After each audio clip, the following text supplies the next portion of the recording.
Assalamualaikum warahmatullahi taala wabarakatuh.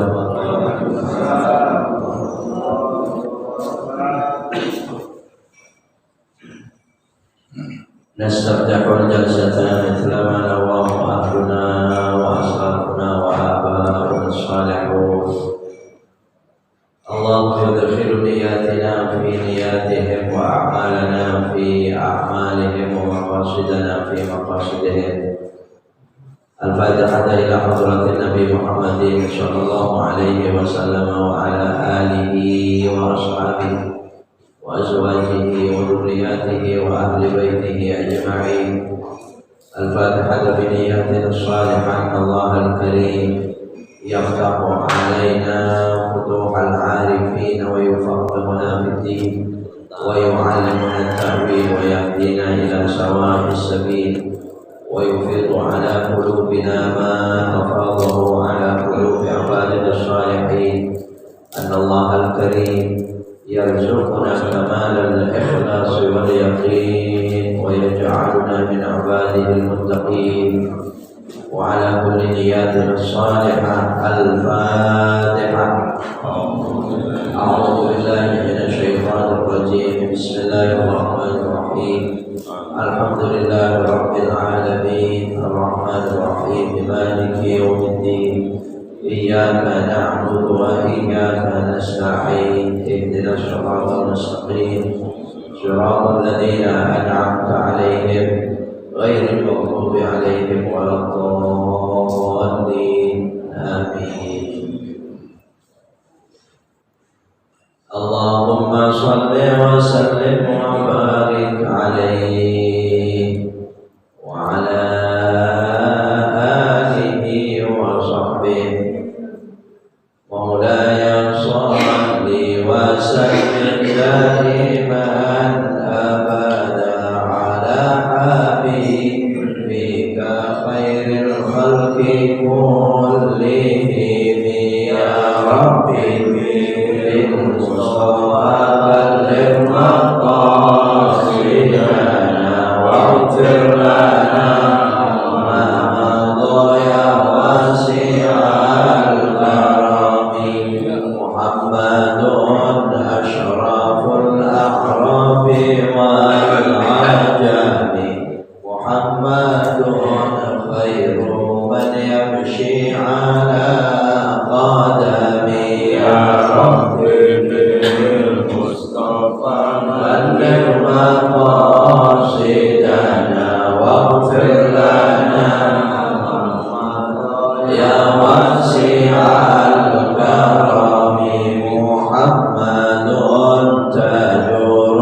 بالمصطفى وبلغ مقاصدنا واغفر لنا ما مضى يا واسع الكرم محمد سيد الكونين والثقلين والفريقين من عرب ومن عجم يا ربي بالمصطفى بلغ مقاصدنا واغفر لنا ما مضى واسع الكرم نبينا الأمير النهي فلا أحد أمر في قولي لا منه ولا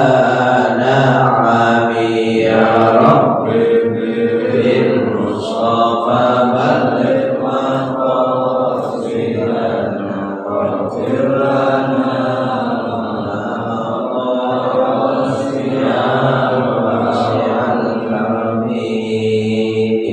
اللهم صل وسلم وبارك عليه وعلى آله وصحبه.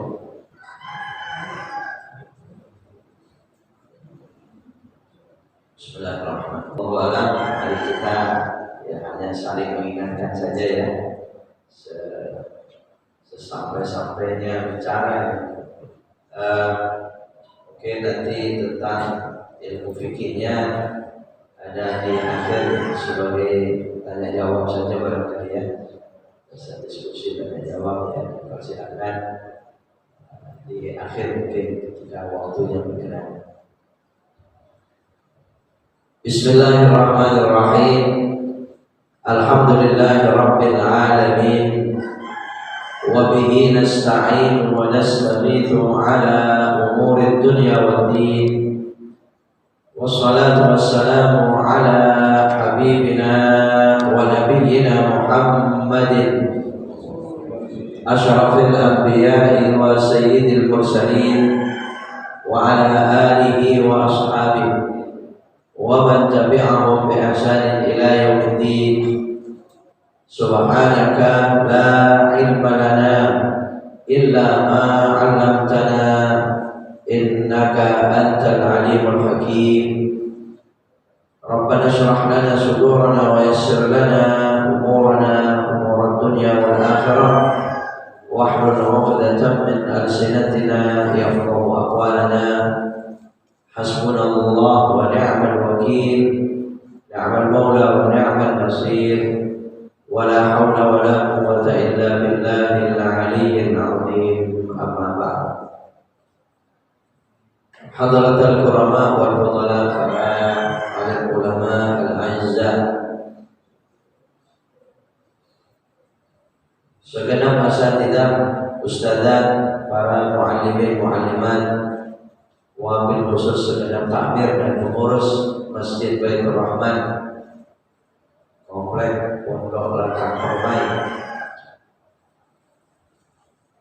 Hadirin hadirat bapak-bapak, ibu-ibu, saudara-saudara sekalian, kaum muslimin dan muslimat rahimakumullah, semua yang hadir pagi hari ini di tempat yang mulia ini, dengan segala kebaikan, kesalehan, ketaatan kita kepada Allah. InsyaAllah kita semua hamba-hamba Allah yang selalu dimuliakan oleh Allah Subhanahu wa ta'ala. Amin. Terlebih dahulu tentunya kita bersyukur kepada Allah atas segala hidayah-hidayahnya, rahmat-rahmatnya, segala petunjuk dan bimbingan-bimbingannya, segala pertolongan, kasih dan sayangnya, dan sampai saat ini Allah berikan kepada kita, terutama nikmat iman dan Islam kita, terutama nikmat sehat, afiat lahir dan batin.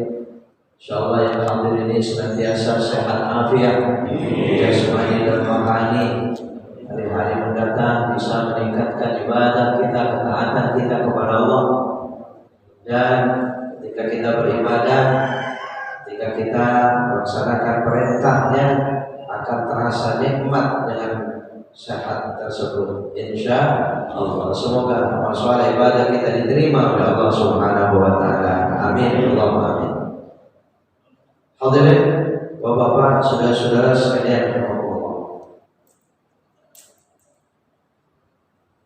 kita maklum dengan beberapa ayat Allah Subhanahu wa Ta'ala di dalam Al-Qur'an Al-Karim yang memerintahkan kita setiap saat supaya kita terus memberikan atau saling tausiah, saling wasiat, saling mengingatkan di antara kita.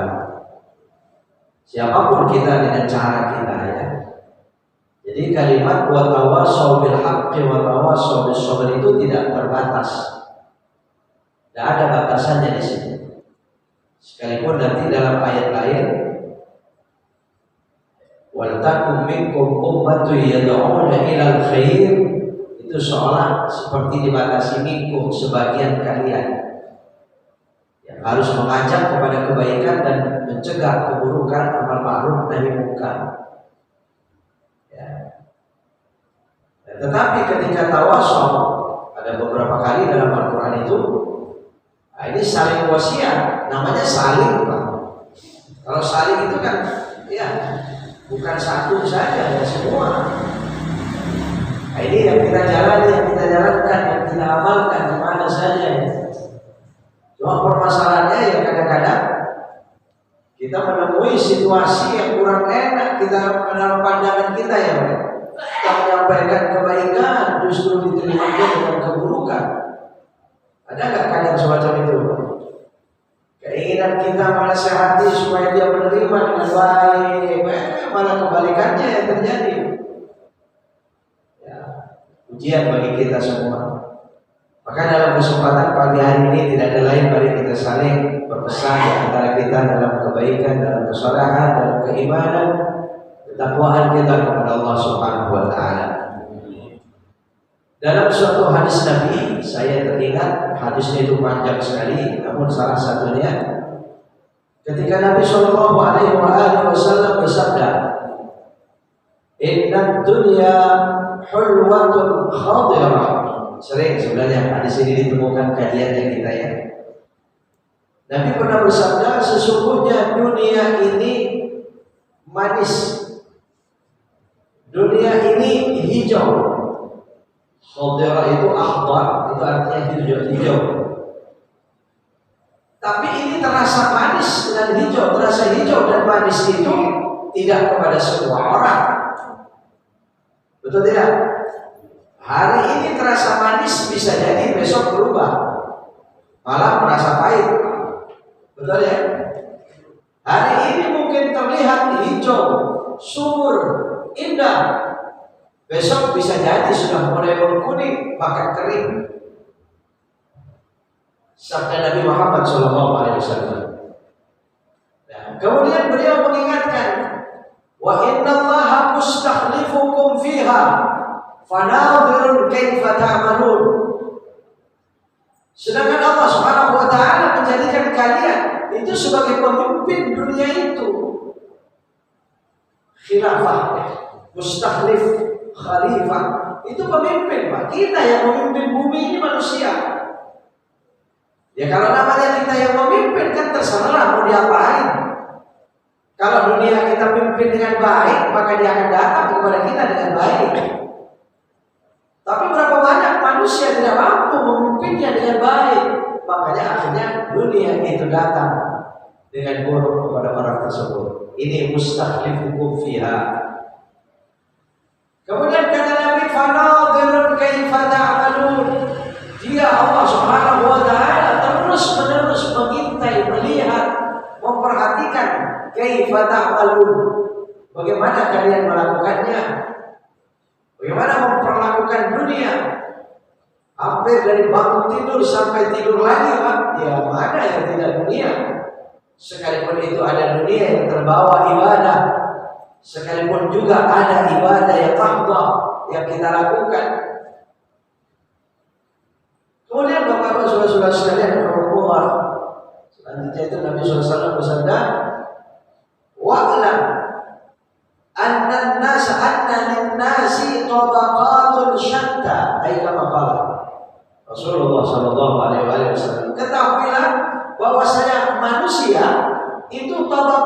Tabaqat itu artinya bertingkat-tingkat. Beda satu sama lainnya beda. Soal rezeki misalnya beda, jabatan ya beda, tak terus sama semua. Soal rezeki ya ditakar oleh Allah Subhanahu wa taala. Untuk si fulan berapa, untuk si fulan berapa, yuqaddaru ma yasha, ditentukan oleh Allah Subhanahu wa taala sesuai kehendaknya. Tabaqat itu artinya syadda, tabaqat itu syadda, ada bertingkat-tingkat. Nah, kemudian bertingkat-tingkat di sini yang diceritakan oleh Nabi menafsirkan, faminkum man yuladu mu'mina wa yamutu wa yahya mu'mina wa yamutu kafira. Ada di antara kalian itu lahirnya beriman, hidupnya menjalani kehidupannya beriman, yamutu mu'mina sampai meninggal beriman. Beruntung ini. Ada yang semacam ini. Ya, tingkatannya seperti itu. Ya. Ada lagi faminkum man yuladu kafira. Ada yang matinya, yang lahirnya kafir. Wa yahya kafira wa yamutu kafira. Dia hidup kafir. Menjalani kehidupannya sekian lama, sekian tahun itu diberikan Allah, tetap aja kafir dia. Wa yamutu kafira, meninggalnya juga kafir. Ada orang semacam itu. Ini tabaqat dan syadda. Ya. Tapi ada lagi, wa minkum fa minkum, sebagian dari kalian man yuladu mu'mina, ya, wa yahya mu'mina wa yamutu kafira. Ini yang kita berlindung kepada Allah Subhanahu wa taala. Ya. Kalau itu golongan kedua itu rasanya tidak mungkin, Pak. Karena kita ini sudah dilahirkan mukmin, ya. Kita hidup di tengah-tengah keluarga mukmin misalnya. Ya. Tapi ini ada, Pak. Wa minhum man yuladu mu'mina, lahirnya beriman. Wa yamutu wa yahya mu'mina, hidupnya iman. Tapi yamutu kafira, ya Allah. Meninggalnya kafir kepada Allah. Padahal lahir di tengah-tengah orang beriman, lahir dari kedua orang tua yang beriman. Ya, kemudian hidupnya pun beriman. Menjelang kematiannya, ya katakanlah 1 tahun sebelum kematiannya, terpengaruh dengan situasi apapun, dia murtad. Terus saja dengan murtadnya sampai akhir hayatnya. Ada nggak kira-kira orang begitu, Pak, selama ini? Ya Allah, ya, alhamdulillah. Wa minkum man yuladu. Kemudian ada lagi yang keempatnya, fa minkum man yuladu kafira wa yahya kafira wa yamutu mu'mina. Ya. Ada sebagian kalian, kata Nabi SAW, yang dilahirkannya kafir, menjalani kehidupannya kafir, tapi meninggalnya beriman kepada Allah. Yaitu tadi sebaliknya, menjelang kematiannya ternyata ada hidayah, ya, menerima hidayah dari Allah. Dia beriman, dia taubat, akhirnya meninggalnya dalam iman kepada Allah. Jadi beruntung ini orang. Jadi ada 2 yang beruntung, ada 2 yang celaka.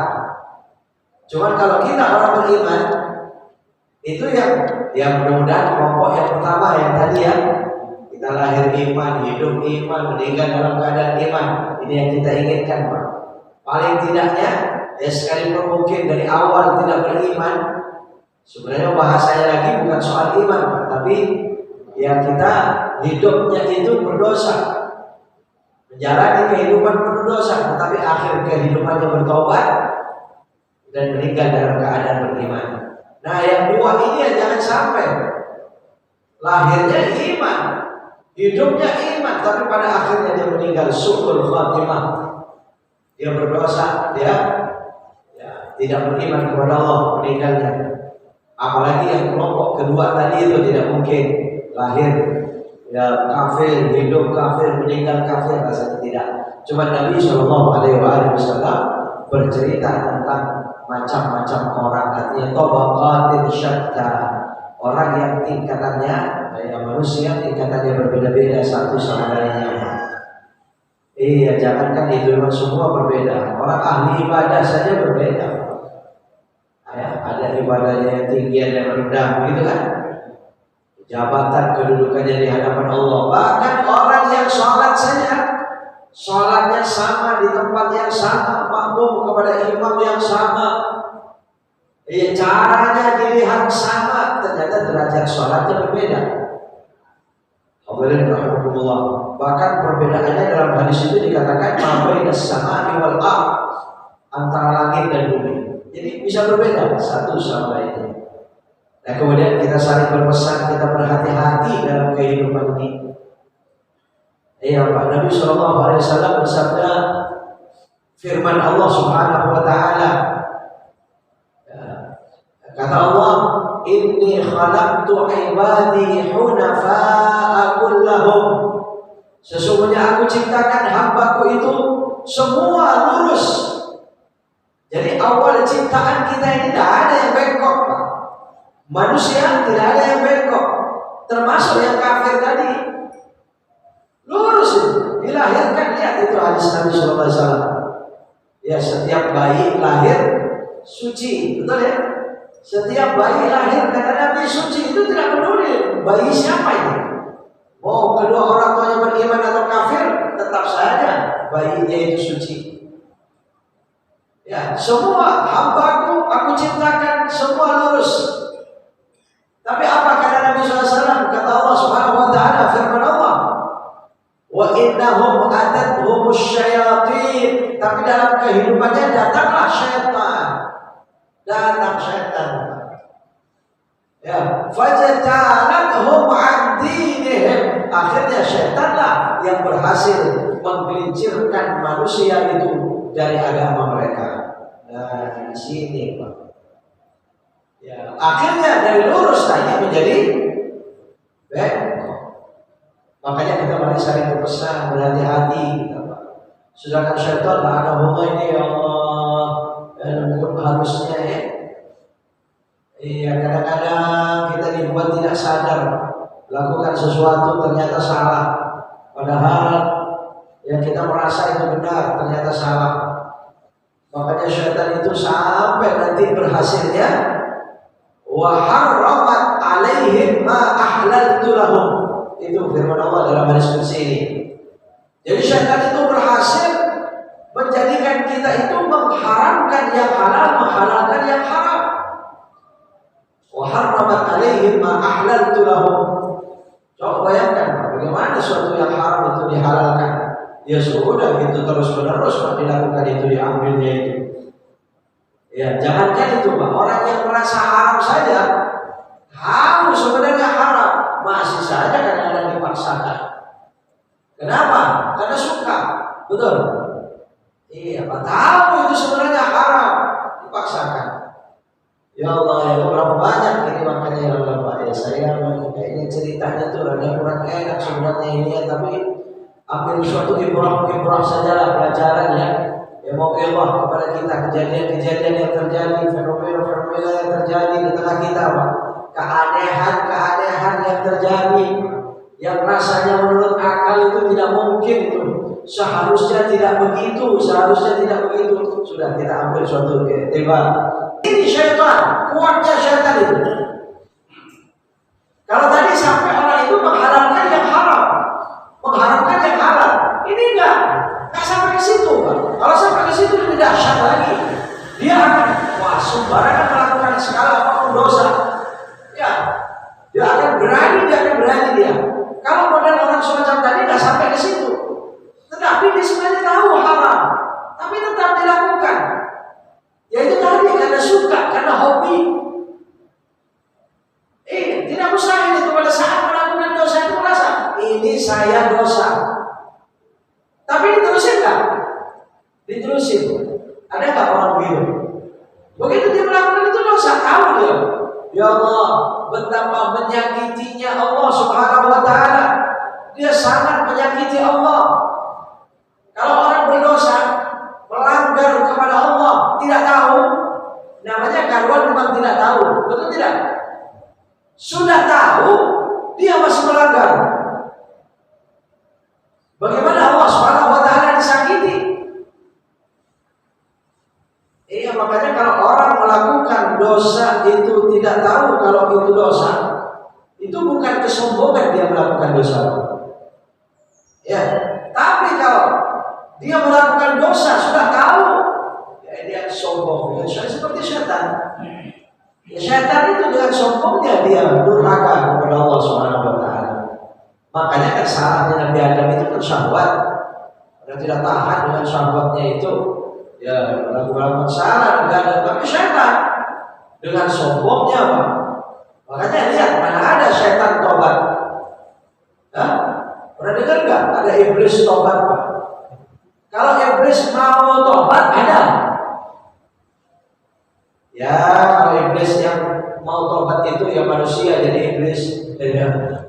Beberapa saat kemudian menyesal dia bertobat. Jadi, alhamdulillah. Ya, bahkan syaitan la'anahullah itu tidak akan berhenti sampai di situ saja. Kalau dia belum berhasil menjadikan orang tersebut syirik kepada Allah, dia menjadi kaum musyrikin sampai kepada akhir kehidupannya, baru puas syaitan meninggal dalam keadaan syirik. Padahal dia orang beriman kepada Allah, tadinya lurus, dibengkokin sama syaitan, makin jadi bengkoknya, makin parah bengkoknya sampai kepada syirik itu. Hadirin rahimahullah, rasanya ya kita tidak akan terjadi kepada kita saat ini kita berpikir semacam itu. Tapi yang pertama tadi, ya ini hati-hati. Kita sudah tahu dengan dosa, tapi kadang-kadang masih berani. Alhamdulillah, alhamdulillah.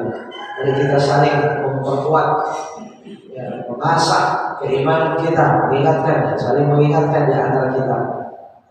Hadirin, hadirat rahimahullah. Jadi kita lembut dan habisnya syaitan la'anahullah itu semacam itu. Ya, sampai berhasil seperti itu. Bayangkan berapa banyak itu cerita-cerita ya, ada Persiso, ada siapa atau asal, ya, ada beberapa kisah itu di Bani Israel sama semacam itu. Ada kisah dalam kitab Kasyafatul Qulub itu Imam Ghazali mengungkap suatu riwayat cerita Nabi Muhammad SAW. Di Bani Israel itu ada seorang rahib. Pada saat itu rahib itu apa? Kalau kita sekarang ya, kalau di kita ini ya ustaz, yang ulama, ya orang yang mendalami agama pada saat itu. Ya, kalau rahib itu mereka orang Nasrani kan, ya, pemuka-pemuka, pemimpin-pemimpin kaum Nasrani itu. Dan si rahib ini suatu saat,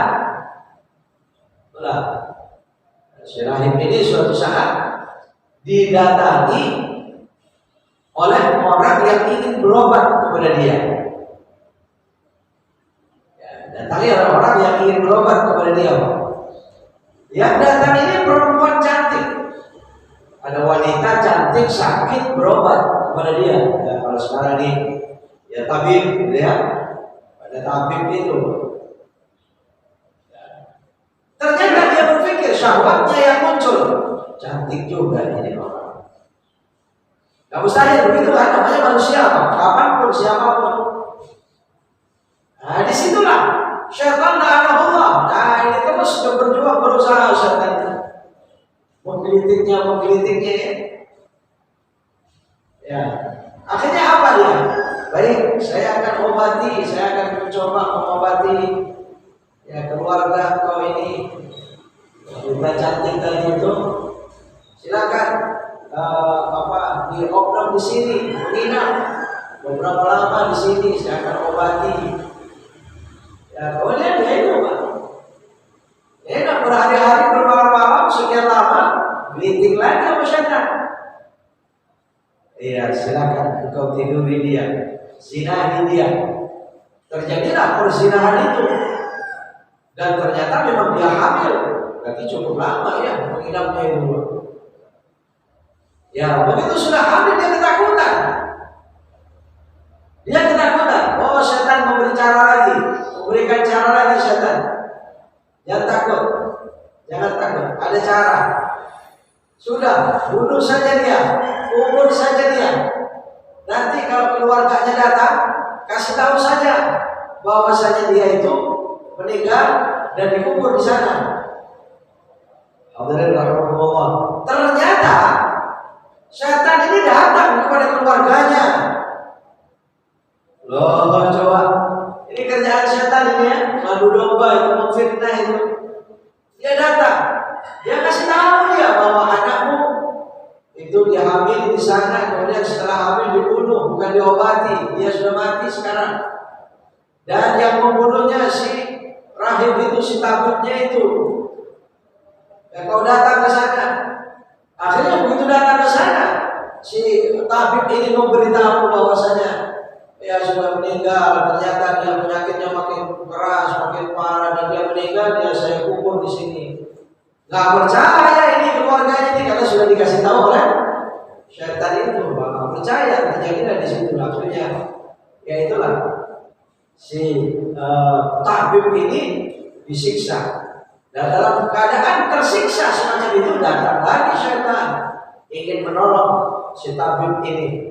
Kalau kau ingin aman, ingin selamat, saya akan tolong engkau lepas daripada rasa sakitmu itu.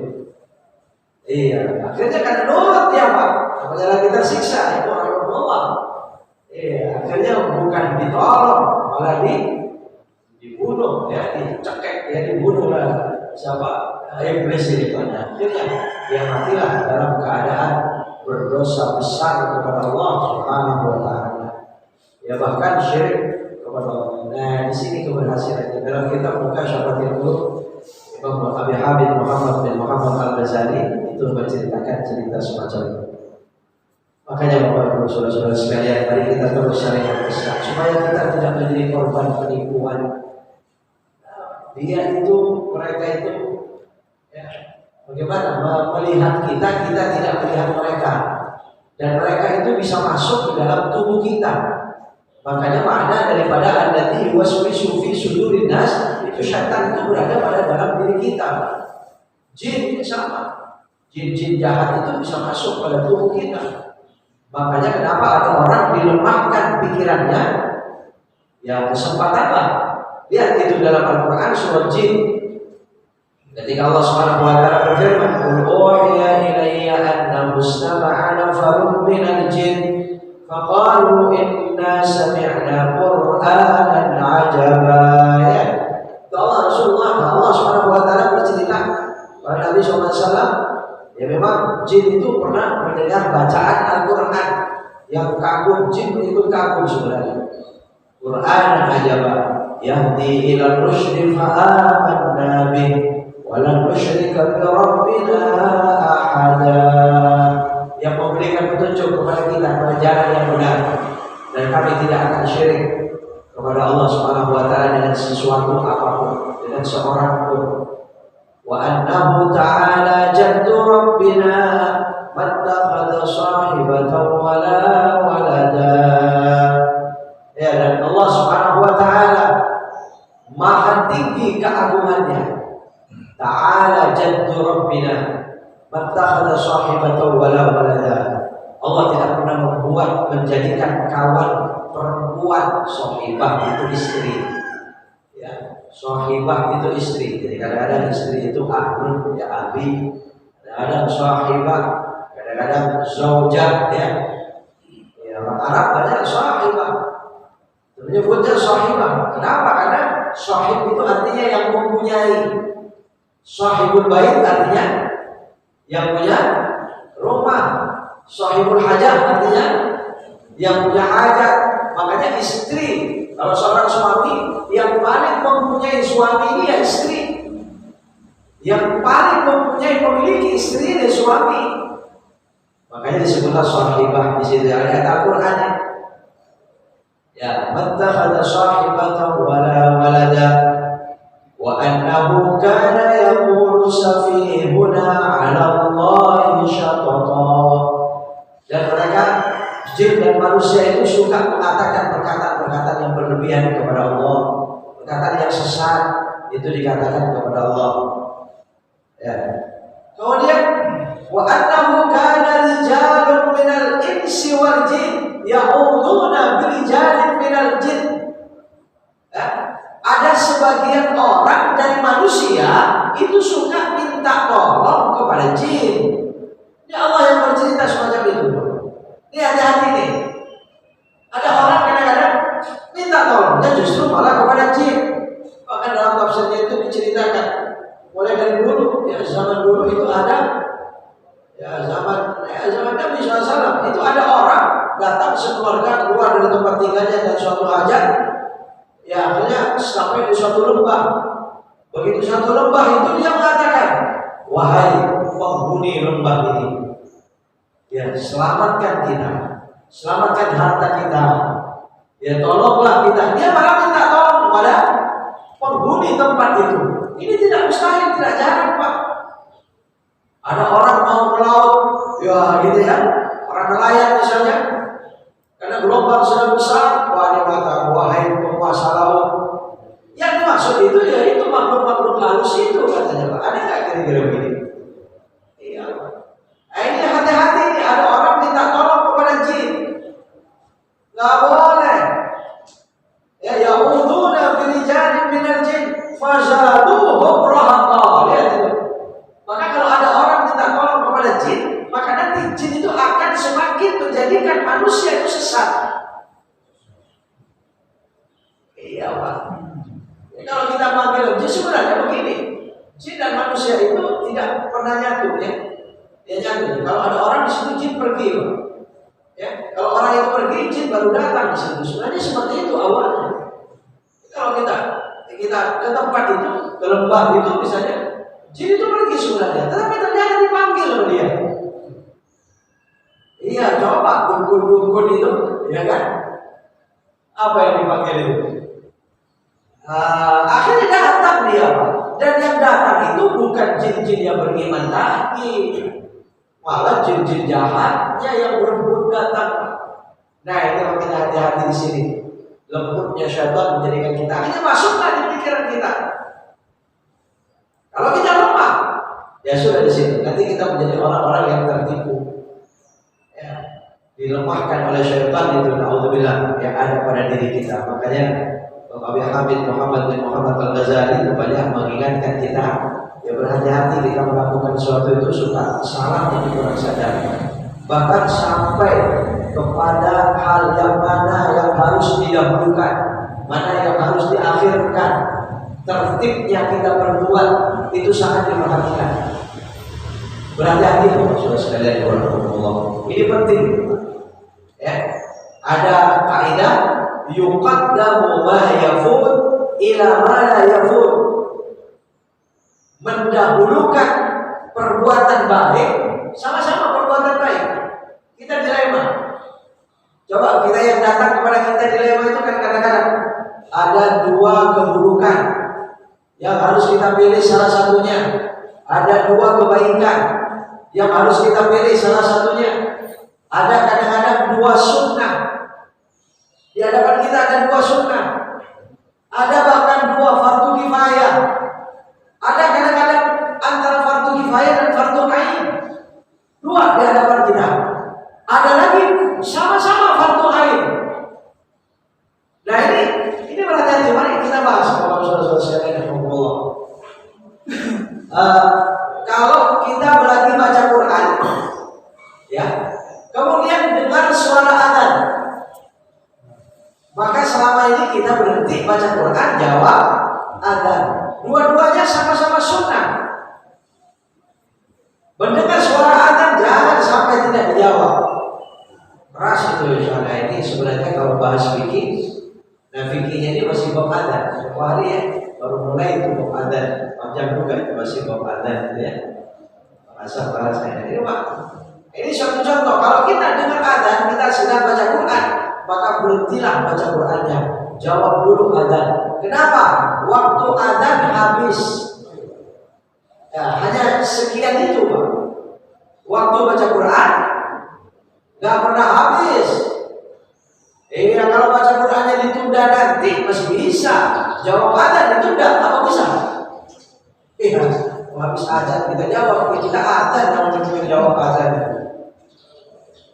Ya, makanya ceramah bisa ada begini, orang ceramah pengajian, pikiran, yasin tahlil habis maghrib, ya dekat masjid acaranya, ya sampai baca tahlilnya itu yasin sudah selesai, kemudian dengar suara azan, ya jangan diteruskan. Nanti masih bisa diteruskan. Jawab azan dulu. Ini berhadapan di hadapan kita berhadapan dengan dua sunnah.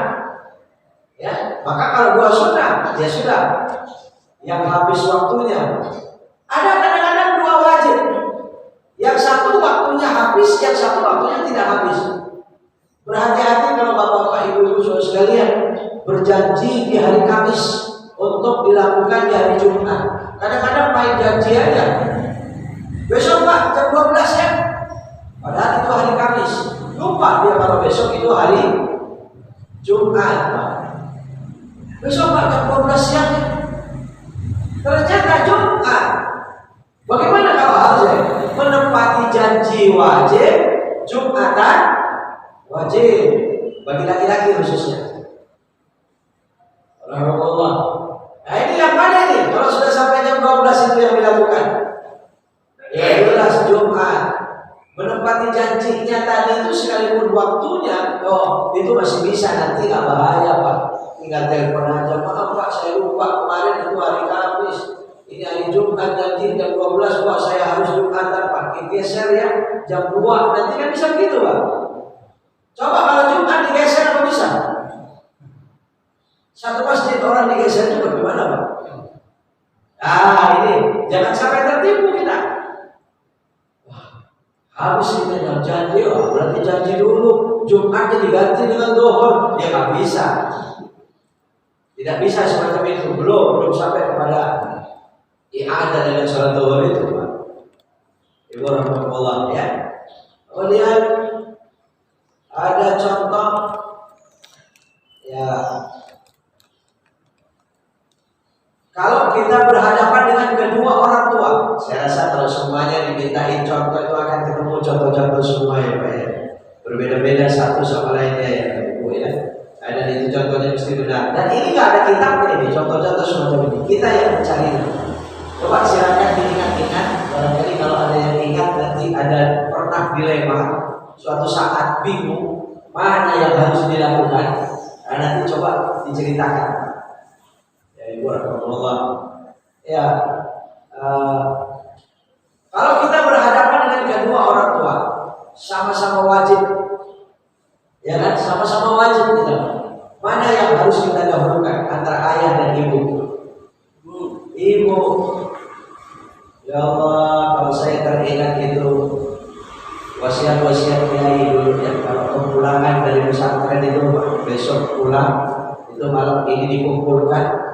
Itu nasihat kiai semacam itu, biar banyak ternyata itu ya, catat mungkin kata-kata hikmah ya, ahwalul hikmah, perkataan-perkataan hikmah.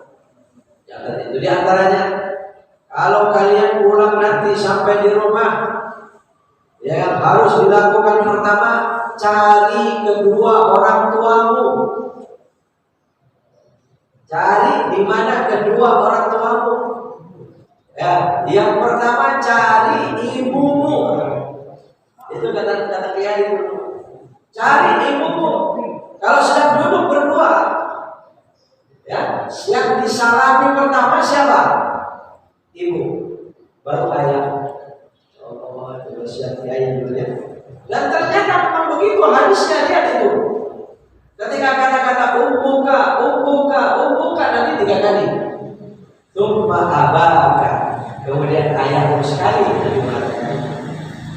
Makanya kalau dilema ada kita mau berangkat haji, punya biaya cukup biaya berangkat haji. Ya, sementara kedua orang tuanya sudah tua, sudah sepuh, sudah nggak ada pemasukan, nggak ada pekerjaan, nggak ada penghasilan, sakit-sakitan pula.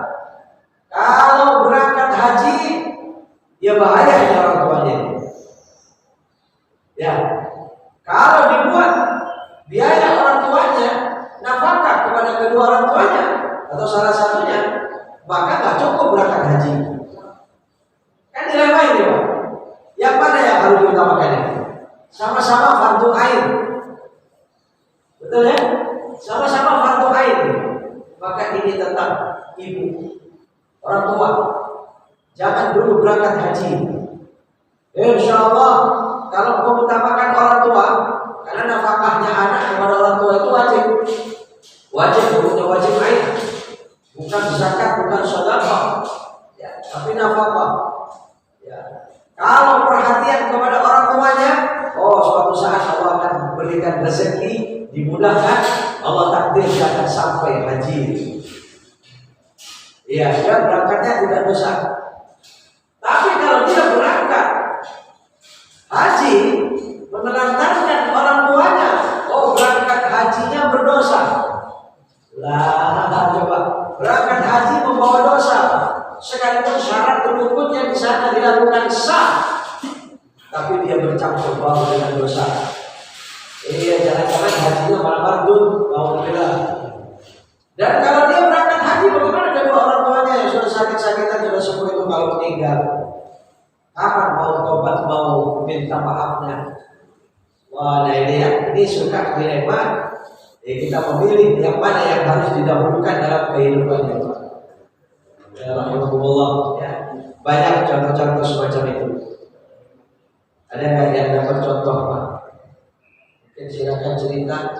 Ini ilmu kadang-kadang Pak. Kita dilema itu setiap saat. Pernahkah ada dua undangan yang bareng? Pernah Pak? Ini gampang terjadi di tengah kita ya. Ada dua undangan yang barengan Pak. Mana? Mau datang ke yang mana? Itu dilema. Maksudnya Pak, bahasan semacam ini supaya kita hati-hati. Makanya Imam Abi Hamid Muhammad Al-Ghazali mengatakan, "Idza amila minkum amalan fataftinu biha." Kalau kalian melakukan sesuatu yang bertindak, maka cerdaslah. Loh ya, suruh cerdas, ini bukan hadis.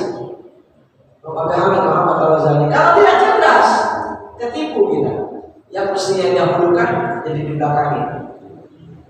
Nah, ya. Kita tertipu itu tadi. Hanya apakah dua fardu ain, apakah kemarin itu ada yang cerita. Jadi dia itu berangkat umrah bersama orang tua dan istrinya. Ya, berangkat umrah bersama orang tua dan saudara ibunya. Ibunya sudah sepuh, itu jalannya sudah tak bisa cepat jalannya itu. Dan istrinya ya tentu masih muda. Berangkat dia bertiga. Nah, suatu saat di sana mau berangkat ke masjid, ingin berjamaah ke masjid, waktunya sudah agak sempit. Istrinya mengajak jalannya supaya cepat. Ibunya tak bisa cepat jalannya. Ajakan istri ini ya benar. Dia ingin sholat di dalam masjid, ingat 100.000 derajat itu, lipat ganda itu. Dan kalau telat bisa sholat di luar masjid, ya berbeda. Dia ingin masuk ke masjid, ayo segera jalannya. Bingung ini suami ini, mau ngejar istrinya yang jalannya cepat itu, atau nemenin ibunya yang jalannya lambat. Bingung kan? Ini kan dilema Pak. Kadang-kadang terjadi seketika yang semacam itu dalam hidup ini. Nah ini, ya. Ada dua masalah sama, ajakan istrinya benar. Tetap ini sebenarnya ibu, Pak, bukan istri. Mohon maaf, ini bukan menyepelekan istri, bukan ya. Iya, tapi ibu. Ya. Dan ternyata orang itu benar. Akhirnya saya memilih ibu saya, Ustaz, katanya saya. Nah iya benar, kalau ibunya, ya Allah ya. Ya ini misalnya kesasar gitu lah. Kalau istrinya kesasar ya gampang, dia masih muda ya masih bisa kembali lah ya. Nyasar bisa kembali. Kalau ibunya nyasar gimana? Dan kalau ibunya hilang, apa bisa jadi ganti? Hah? Ibu hilang bisa nggak jadi ganti? Nggak bisa, nggak bisa. Istri hilang bisa nggak jadi ganti? Tunggu dulu, saya cuma bertes saja di bawah. Jangan masa ini jadi ganti nanti pengajian ini. Wah, saya diusir ibu nanti banyak. Ya Allah, di sini jadi mana yuqaddam? Makanya darbul mafasid muqaddamun ala jalbil masalih. Itu benar. Ya, menyingkirkan yang rusak, mengutamakan yang benar, yang baik. Kalau ada, nanti akan nanti ya akan terarah kepada saya. Kalau datang ke sana, nanti pada akhirnya ya saya akan rusak. Nah, itu singkirkan. Saya pernah dulu mendengar contoh guru saya itu sampai ya Allah masih teringat ya Pak ya, dilema.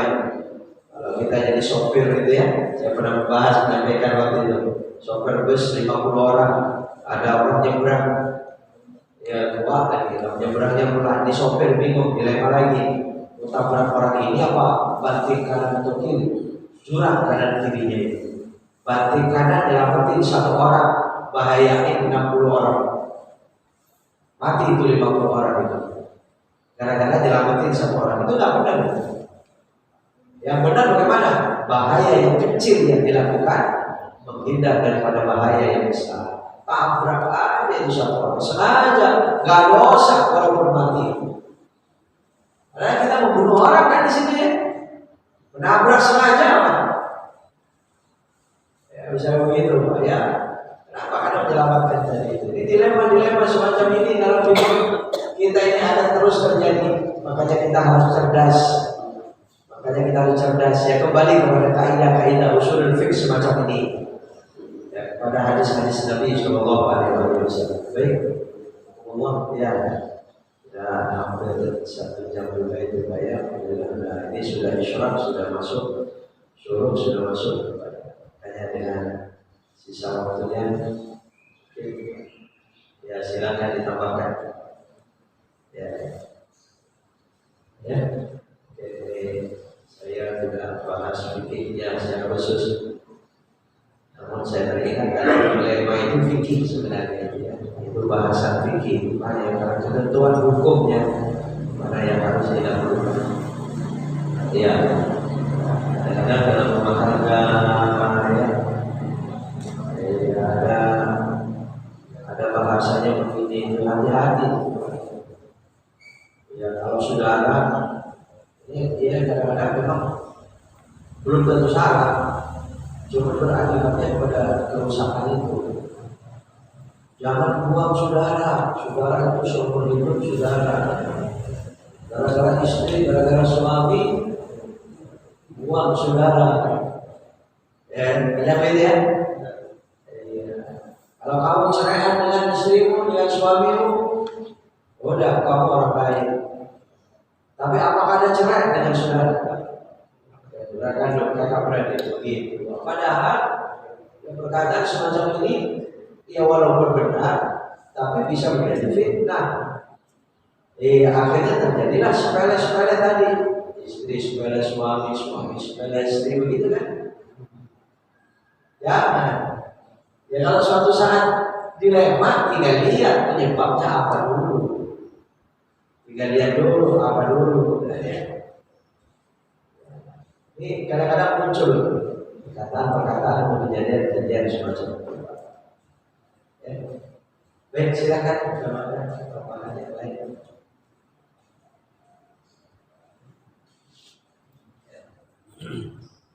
Ya, apa? Ya. Ya, ibu-ibu barangkali insyaallah ada jawab. Oh ya, baik ya.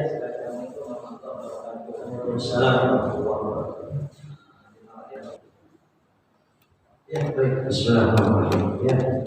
Ya, saya pahami. Ya berkaitan dengan perbuatan zalim.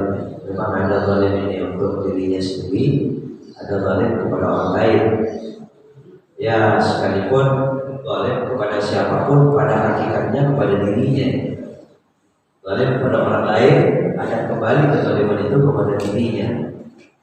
Wa ma zalamuna walakin kanu anfusahum yadhlimun. Hakikatnya mereka itu anfusahum yadhlimun, zalim pada dirinya sendiri. Zalim kepada Allah, misalnya nyakitin Allah ya sudah, zalim pada dirinya. Zalim menyakiti orang lain, orang kasut dan sebagainya itu, ya udah kepada dirinya. Sama kebalikannya, berbuat baik ya hakikatnya kepada dirinya dan kembali kepada dirinya. Ya, semua orang doain baik untuk orang lain itu doain dirinya. Makanya kita mengaminkan doa orang lain ya akhirnya doa itu untuk dirinya. Akan kembali kepada dirinya segala amal itu. Ya, cuma tadi ditanya dosanya lebih besar mana, boleh pada dirinya dan kepada orang lain. Oh ya, sama-sama dosa besar. Nah, tapi kalau dolim kepada dirinya itu secara hukum fikihnya kadang-kadang tidak berlaku hukum adami. Hukum adami itu artinya seperti misalnya qisas. Itu tidak berlaku. Kenapa? Hanya dolim kepada dirinya. Orang ninggalin sholat itu dolim kepada dirinya. Ya dosa besar. Ya, dia melanggar perintah Allah, mana nggak puasa, nggak sholat, ya. Bohong. Dia bisa pergi haji ternyata nggak bisa. Bohong dia. Itu semua dolim kepada dirinya. Dosa besar. Tapi tidak ada hakul adami, tidak ada hukum adami. Ya sudah, cara taubatnya langsung saja dia kepada Allah. Iya, tapi kalau dolim kepada orang lain, nah ini berlaku hukum adaminya nanti, Bang. Ada qisas, mencuri, potong tangan, gitu kan taubatnya. Soal derajat dosanya, ya sama-sama kabair, sama-sama dosa besar.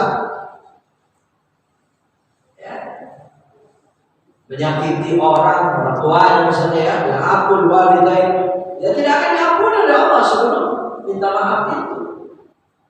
Jadi ada hakul adami yang harus dijalani, bedanya itu. Ya. Makanya kalau teringat dia cerita sekarang tadi itu, ya Allah, itu bagaimana ya?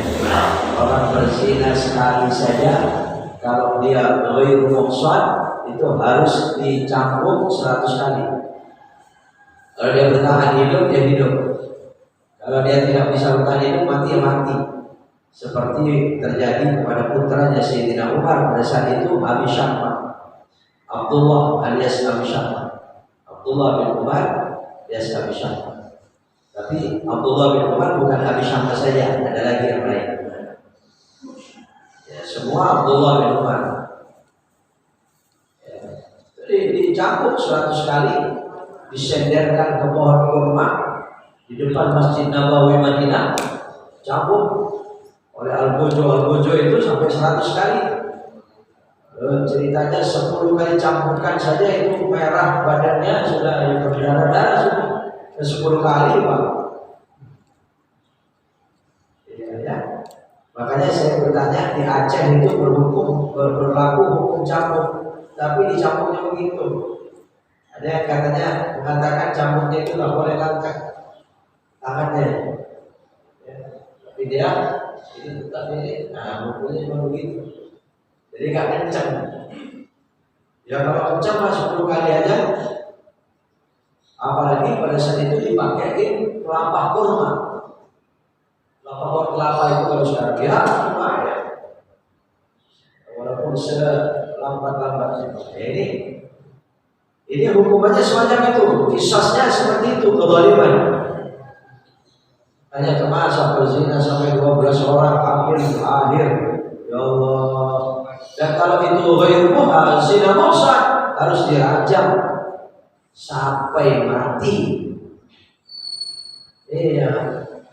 Makanya kalau ada orang tidak terdengar orang dosa, anak Adam boleh kepada anak sama anak Adam semacam itu, saya untuk mendoakan semoga Allah mengampuni dosa-dosanya kayaknya susah.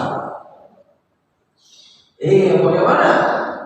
Semoga Allah mengampuni dosa-dosanya misalnya. Ya, tapi kalau didoakan semoga Allah menggerakkan dia, semoga dia tobat dan Allah mengampuni dosanya, itu bisa. Tapi kalau mau tobat, yang rajam dia sampai mati.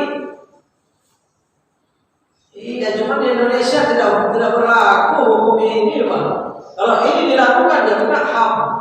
Wah, ya hak asasi manusia melanggar itu.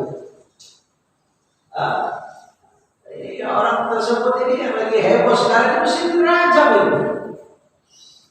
Dan kalau dia tidak dirajam sampai kepada akhir kehidupannya dia mati dia. Udah doa, Allahumma lahu warhamhu. Gimana doa dia? Nyolatin dia misalnya. Ya dia tobat, tapi kan tidak dirajam. Saudara sekalian Allah ya. Kalau kisos itu bisa tidak berlaku hukum kisosnya kalau dapat ampunan.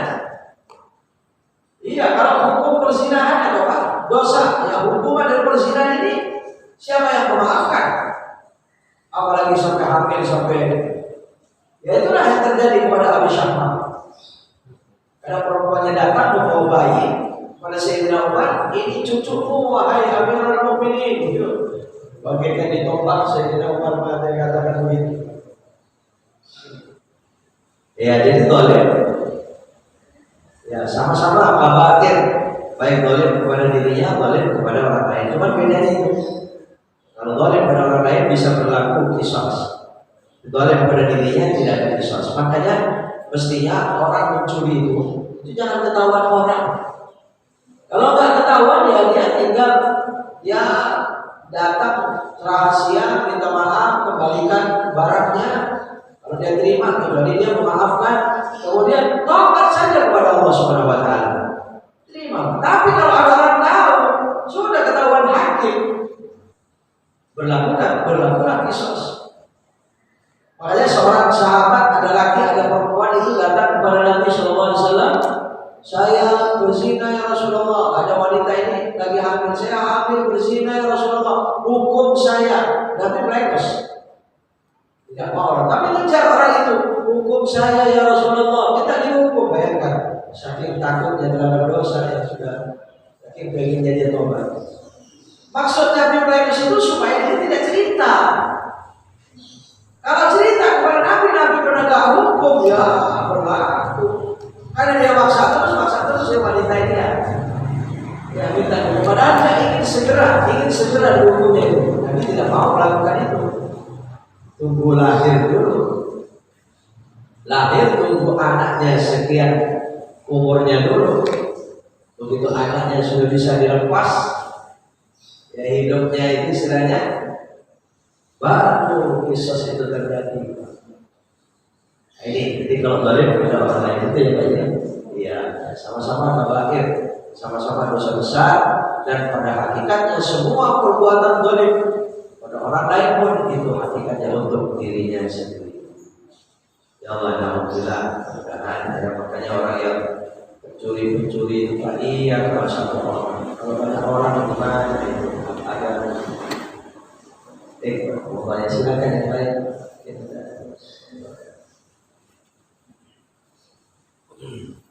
Ya.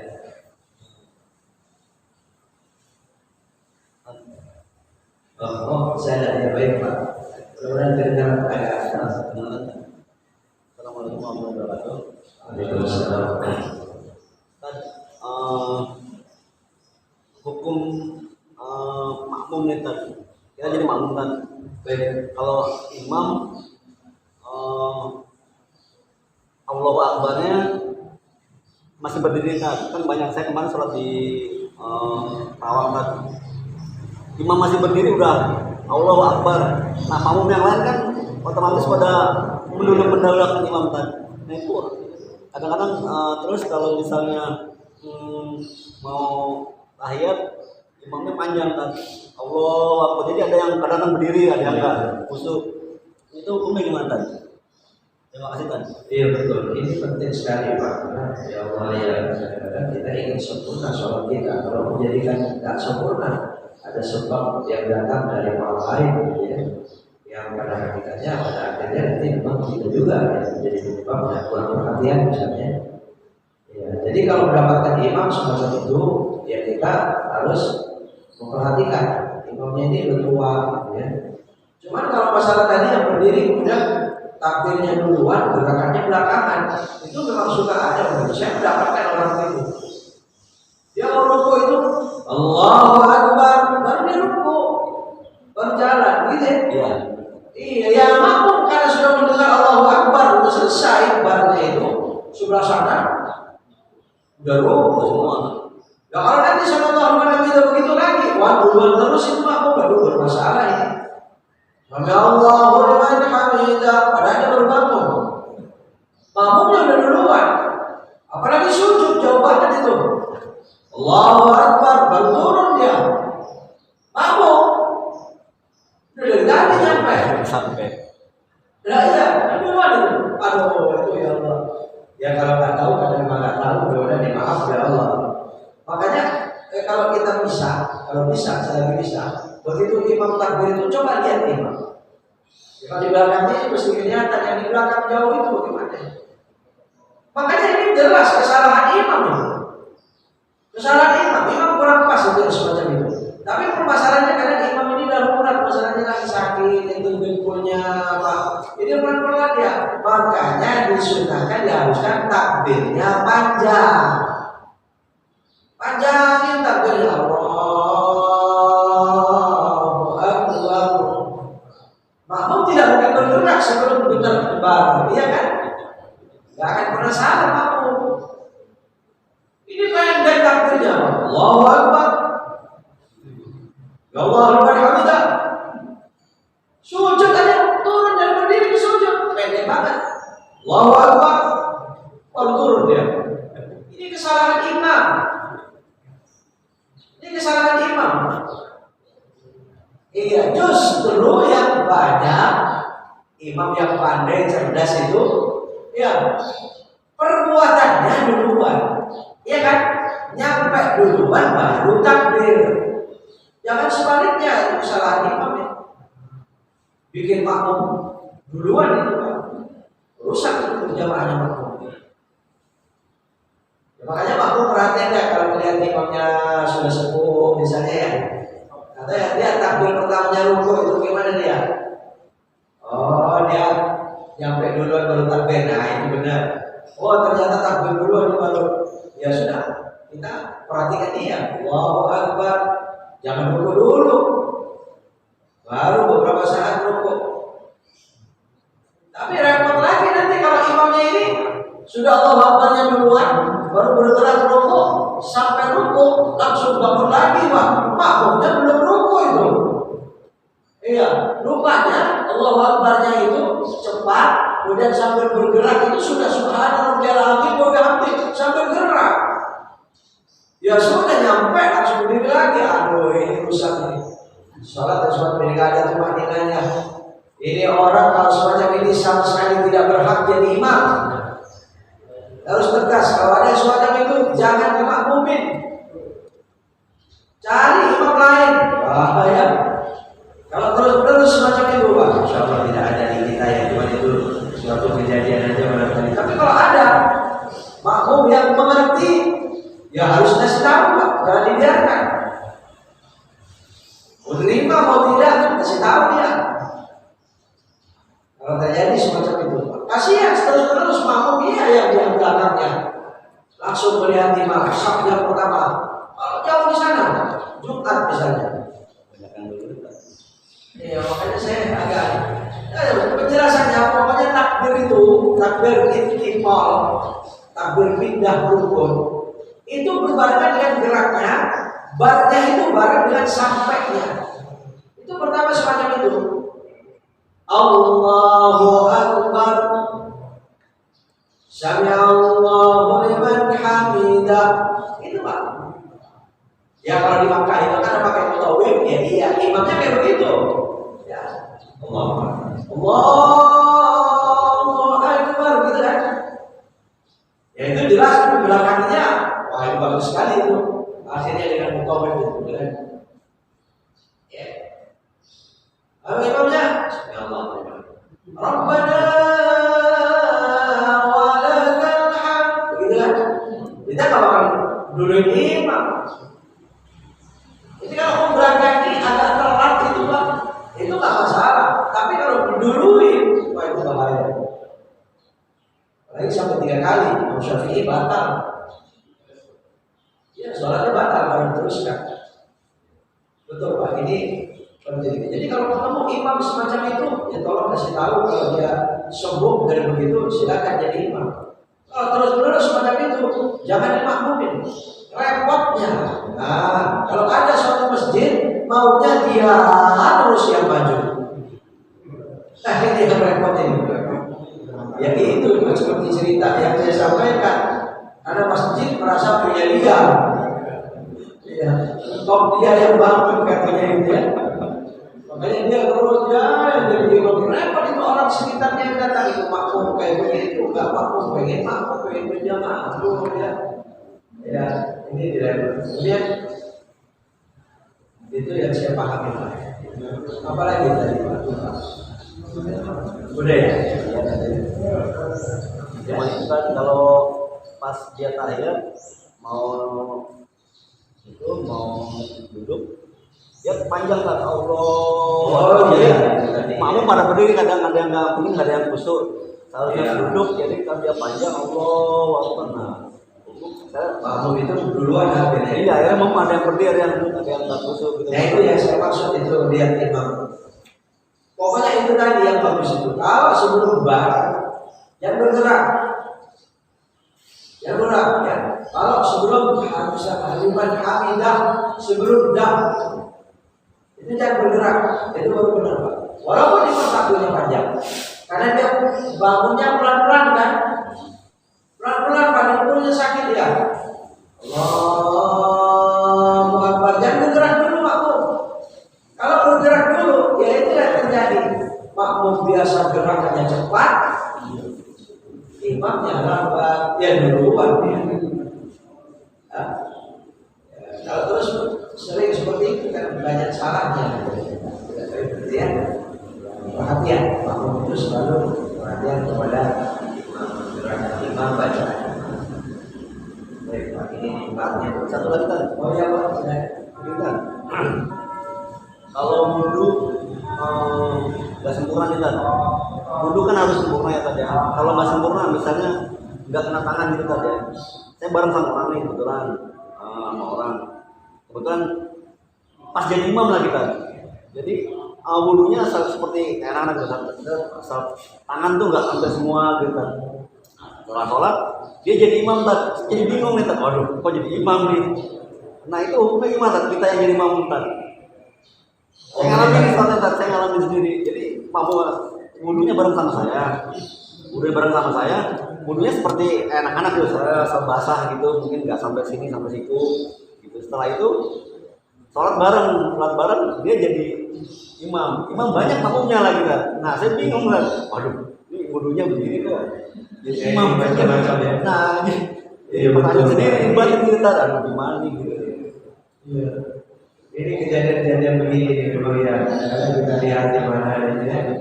Iya betul ya. Kalau Bapak yakin wudunya orang itu tidak sah, nggak boleh makmum sama dia. Dan kita wajib memberitahu itu.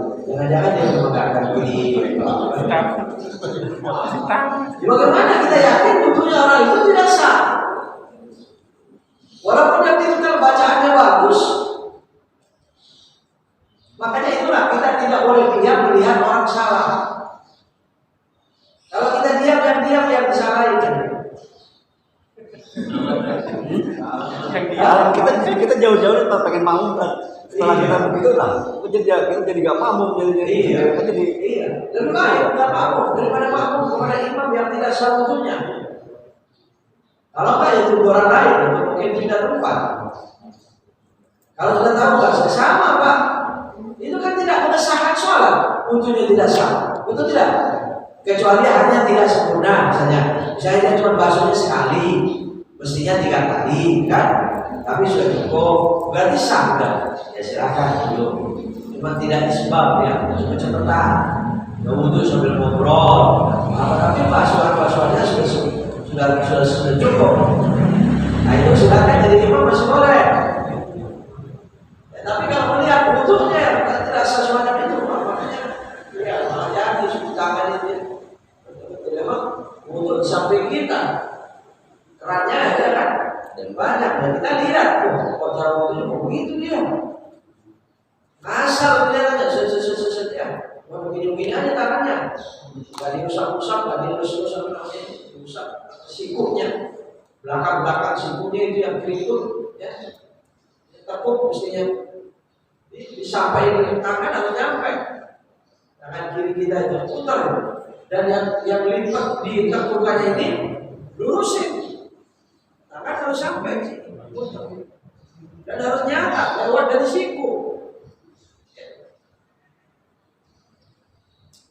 Kalau kita lihat orang semacam itu, mungkin mukanya banyak basah. Pokoknya kita tahu kalau dia wudhunya basah, nggak bisa kita mampu kepada orang semacam itu. Ya sama lah dengan imamnya ini buka aurat, dia tidak sadar.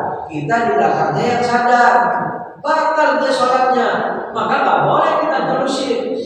Misalnya di dalam sholat ini kejadian ini, seperti yang pernah saya di rest area itu, saya ceritakan itu. Ya, dia sholat, makmum, dia pakai kaos, begitu rukuk sujud, ya itulah kaosnya ke atas, celananya ke bawah. Ini orang yang di belakangnya yang makmum harus mufaroqah itu dari imam itu. Imamnya batal itu udah. Itu buka aurat. Ya, kalau kita tahu imam batal dan buka aurat, batal, imamnya batal, mau diterusin makmum. Batal kita ikut batal. Kecuali mufaroqah itu. Dan kita nggak boleh diam, habis sholat kasih tahu. Terserah mau marah, mau nolak, mau terima. Iya. Karena kasihan dia mungkin nggak sadar, tidak tahu. Iya betul ya. Oh ada lagi kejadian begini. Ada lihat wudhunya itu. Ya seperti yang saya pernah lihat juga itu. Dia pakai jaket, wudhunya jaketnya nggak diangkat, cuma sampai segini aja. Ya sholat maghrib hujan-hujan. Ya wudhunya di depan masjid begitu. Saya lihat saya sudah sholat maghrib, jamaahnya telat. Oh wudhunya kok begitu? Saya tegur Pak, saya mohon maaf Mas, saya lihat wudhunya tadi begini. Apa kata dia? Ada yang lihat ya, katanya gitu. Rupanya dia sebenarnya tahu dia, cuma malas, iya kan? Malas saja dia mau mengangkat jaketnya. Oh, ada yang perhatiin dia katanya gitu. Ya, akhirnya saya minta tolong supaya ngulang lagi wudhunya, tapi dia tidak jadi imam. Oh saya kasihan aja kalau dia dibiarkan sholatnya bagaimana, kasihan. Ya, saya kasih tahu ya, akhirnya senang dia senang dia terima ya. Banyak yang senang itu kalau betul itu senang aja dia ya. Ya cuma kita silakan kita islah. Baik, cukup ya. Bismillahirrahmanirrahim. Alhamdulillahirabbil alamin. Allahumma shalli wa sallim wa barik ala habibina wa nabiyyina Muhammadin wa ala alihi wa sahbihi ajma'in. Allahumma anfa'na bima 'allamtana wa 'allimna bima yanfa'una warzuqna uluman tanfa'una ya arhamar rahimin. Allahumma inna na'udzu bika min 'ilmin la yanfa' wa min qalbin la yakhsha wa min 'amalin la yanfa' ومن دعاء لا يسمع ومن نفس لا تشبع يا ارحم الراحمين. وصلى الله على نبينا محمد واله وصحبه وسلم والحمد لله رب العالمين. سبحانك اللهم وبحمدك اشهد ان لا اله الا انت استغفرك واتوب اليك. والسلام عليكم ورحمه الله وبركاته.